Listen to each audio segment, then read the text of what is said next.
Hey guys, welcome back, and today we're standing in Toyota to shoot one of India's most loved SUV.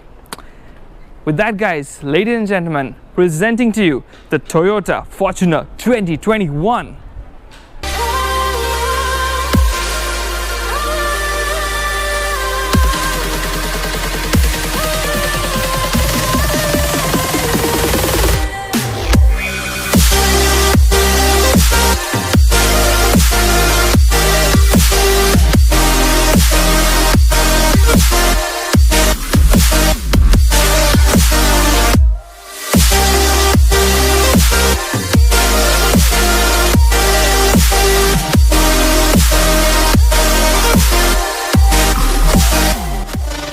So first up, coming to the front of the car. Now Toyota has always had a masculine looking front end, and that carries on with this facelift as well.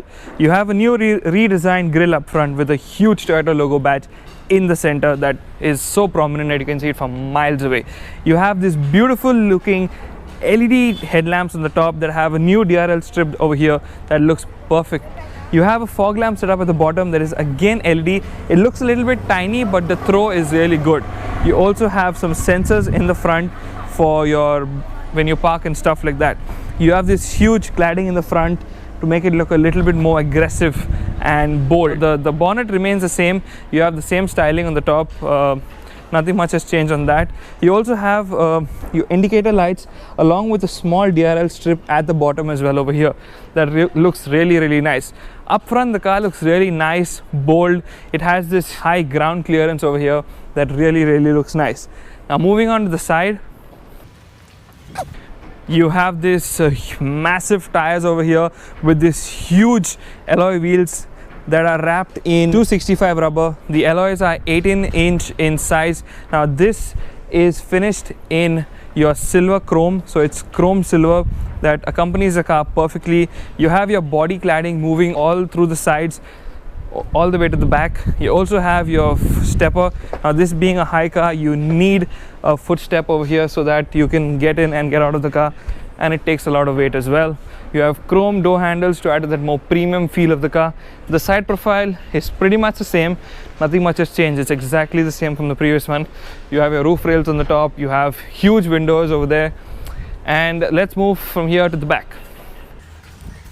Now moving on the rear, what has changed are these tail lamps. You have this LED 3D shaped tail lamps that look premium and accompany the car perfectly. It wraps around the car nicely as well. It gives it a good premium touch.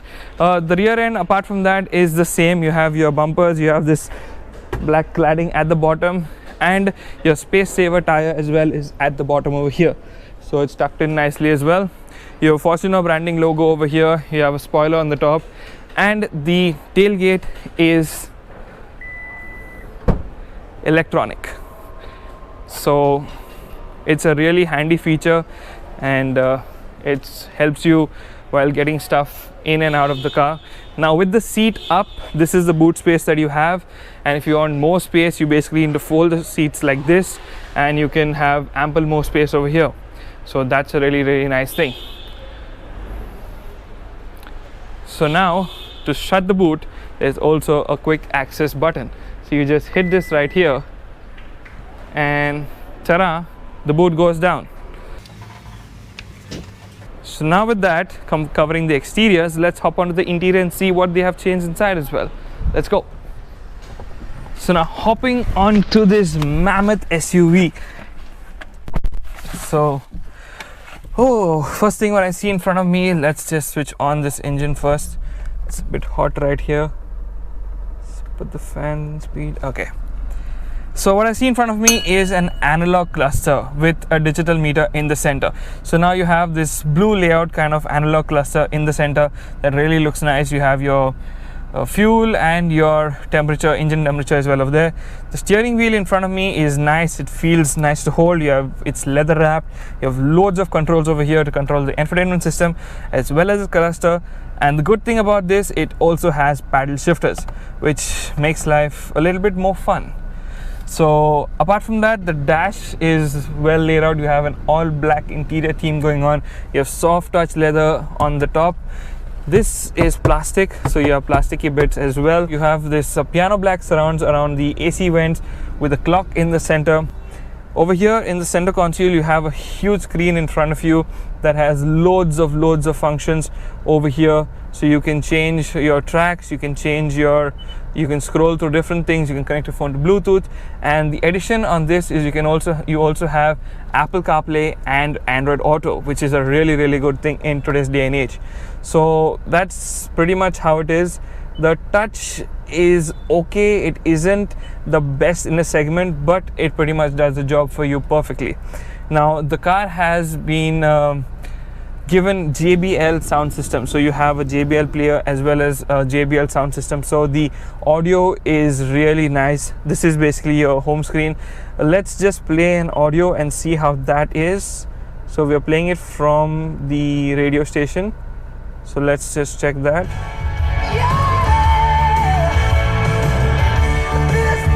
Pretty good actually, not that bad.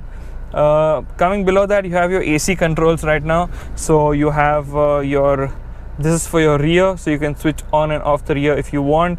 You also have your AC controls right here. You can put it into auto if you want it in auto, so the blower speed will basically change accordingly, which is a really nice thing. Coming down to the bottom, you also have your ventilated seats, so you have your left and right ventilated seats, which makes life a lot more cooler, I would say. You also have a USB port down here.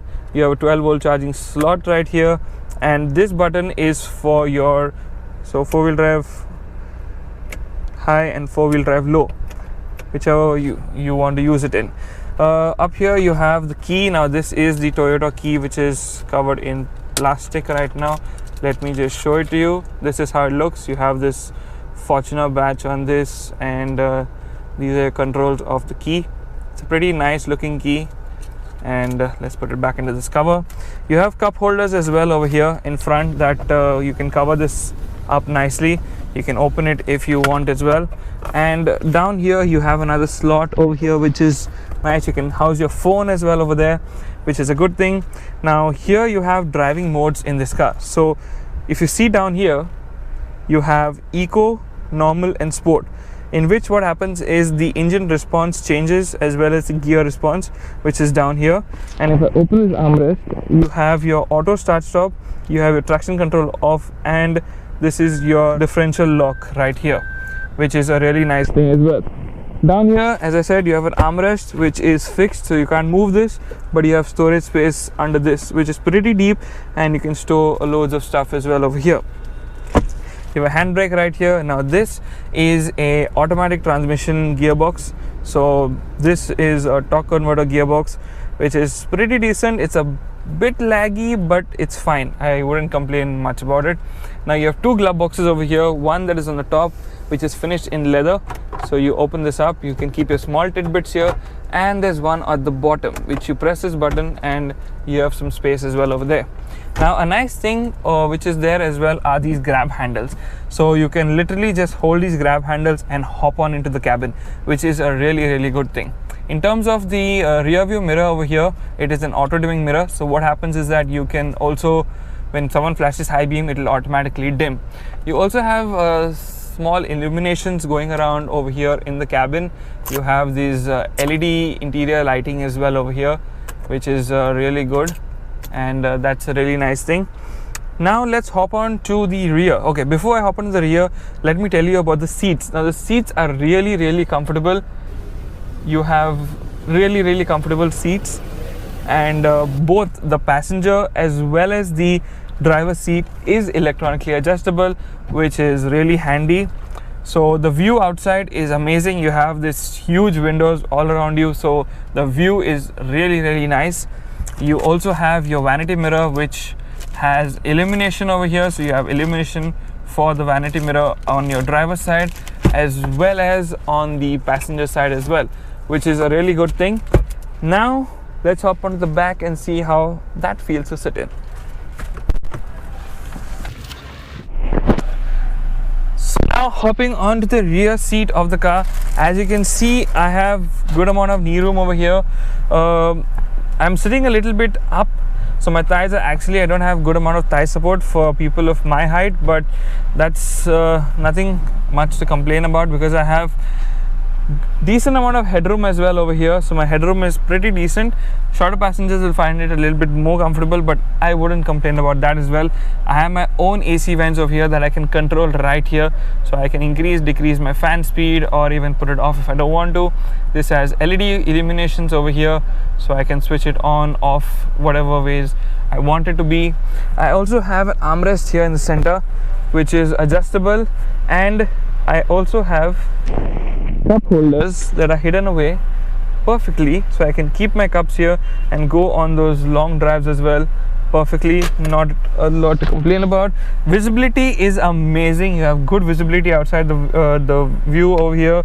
You have your one touch down, one touch up functions for even the rear passenger, which is a good thing. I also have a 12-volt charging slot here, so I can even charge my phone and keep my phone over here as well.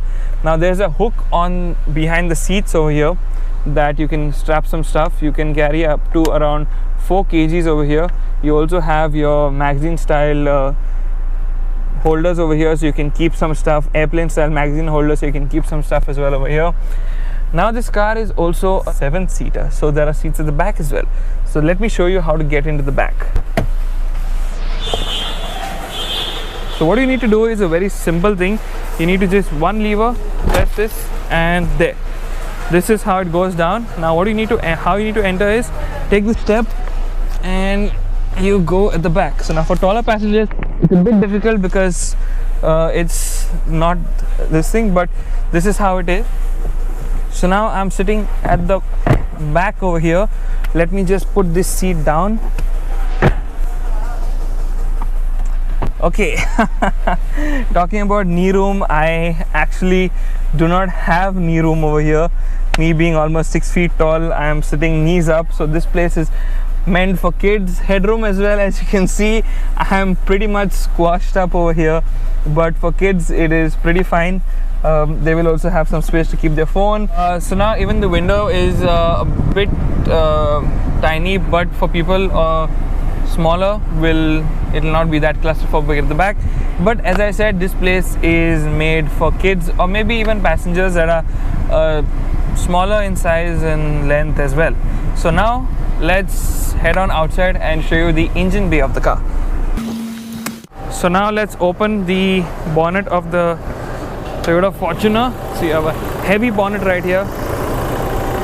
You have this thing to hold it up here. Now under the hood is a 2.8 liter engine producing somewhere around 201 horsepower and 500 newton meters of torque, which is amazing to pull a car of this size. Now they should have given struts over here for a bonnet that is this heavy and a car that is priced at this price point. But if you see the engine layout, it is very nice, well laid out. You have an engine cover right here in front of you. Right now the engine is on, so you'll also be able to hear the engine sound. It has this nice diesel grumble over here. So let's just shut this thing down now. So with that, guys, we come to an end of another video on the Toyota Fortuner 2021. Now there is another variant in this that is called the Legenda, so waiting for that one. The dealer doesn't have the car as of now. As soon as he gets one, we will also do a video on that as well. Now if you have any more questions regarding the Toyota Fortuner, do let us know in the comment section down below. If you like the video, do not forget to like as well as subscribe, guys. A lot of y'all haven't subscribed to our channel. Y'all are watching our videos but haven't subscribed. Do not forget to subscribe as well. Just gently press that subscribe button, guys. And also we have a new series that has started already. It is a how-to series. Basically, we have tutorials on how to use the infotainment system as well as the instrument cluster. Do check them out and also let us know how do you like those. If you want us to make any other tutorial videos on anything else, do let us know about that as well. With that, guys, I'm signing out for now. See you next video.